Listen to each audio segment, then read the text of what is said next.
வணக்கம் நண்பர்களே, விஜயபாக் பேசுகிறேன். பணம், ஆரோக்கியம், மூன்றாவது செல்வம் உறவுகள். இருக்கின்ற உறவை தக்க வைப்பது எப்படி, இல்லாத உறவை கொண்டு வருவது எப்படி? சிம்பிள். சுய கட்டளைகள் மூலம் இதை பண்ண முடியும். இது பிரபஞ்ச ரகசியம். இது லா ஆஃப் அட்ராக்ஷனில் சொல்லித்தராங்க.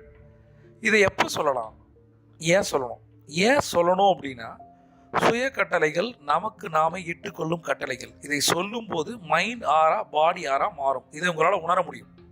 ரெண்டாவது விஷயம், 24/7 எப்போ வேணால் சொல்லலாம். மெயினாக நைட்டு தூங்க போகிறதுக்கு முன்னாடி இதை 3 முறை சொல்லிட்டு தூங்கலாம். நம்ம தினந்தோறும் 3 சுய கட்டளைகள்